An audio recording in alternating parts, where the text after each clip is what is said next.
Hello there. I hope you all had a wonderful week and you're closing out the second quarter in style. We are at the exact halfway point of 2023, and which way are your marketing winds blowing? Some people say we're headed to a recession. By the way, these are the same folks that successfully predicted 37 of the last 4 recessions. And some people say we're pulling out of this inflationary dive and it's time to get back to work. What do we think? Well, no matter which way the wind is blowing, it's time to set sail. Want to know more? This is 5 minutes of what you need to lead in marketing. Let's roll.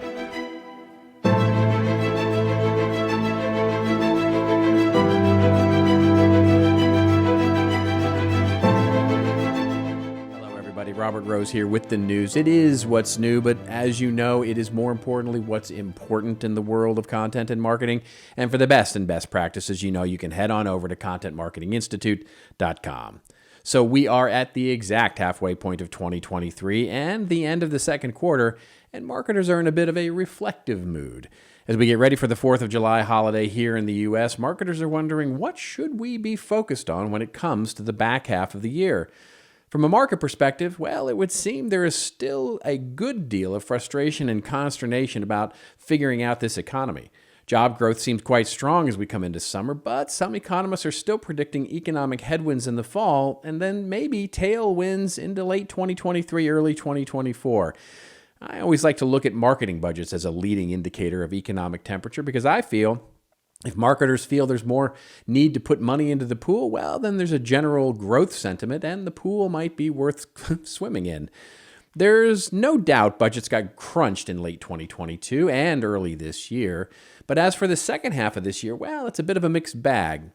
Some are predicting more slowing of growth in advertising, which, like the never-arriving recession, seems to be a cost that is perennially on the chopping block.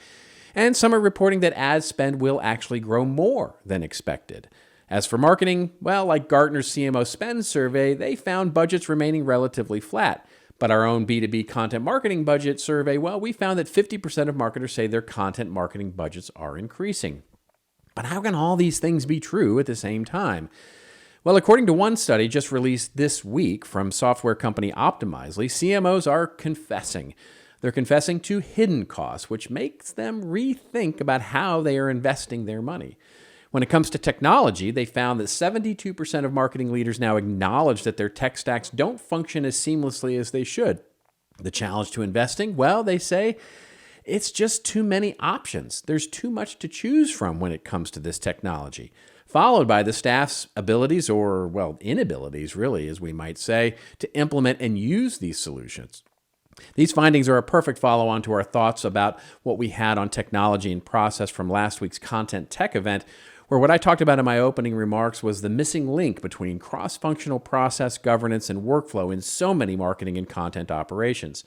Whenever we see that tech isn't working seamlessly as they should in marketing and content, it's not a commentary on the technology. That's a symptom of an absence or an ill-informed process. That second most popular challenge about the ability or inability to implement and use a solution, that's all you need to see that this is a very process-specifically focused challenge.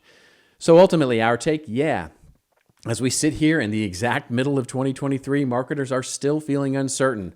Our budgets are in flux. But we need to know, and we do know, to spend more on content and media and greater owned media that differentiates our business in the very noisy marketplace of ideas. And that's the key. We got to move. Yeah, we need to get more efficient and solve the governance, workflow, and processes of our content operations. Let's do that. Yeah, we need to get smarter about where we're placing our ad dollars as AI and search fundamentally change and social media transforms before our very eyes. You see, in sailing upwind, well, that's the most exhilarating as you tack your way faster and faster to your destination. It's the most fun. But it also requires the most concentration and the hardest of work. The one thing I know about marketing is that when so many things are in flux or questioning where the wind is shifting, very easy for us to point our boats too close to the wind, trying to balance our original direction too much, and we slow down our progress.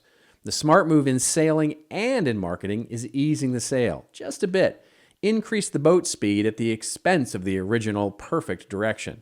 The boat gets easier to steer, and it's a more comfortable ride for everybody. It's July, folks. Let's get this boat moving. That's my take. Let me know what your plans are for the second half of 2023. Let me know in the comments, would you? And for now, well, that's it. That's 5 minutes of what's new that hopefully you need to lead in marketing. I'm Robert Rose, and as always, it's your story to tell. Tell it well. I'll see you next week.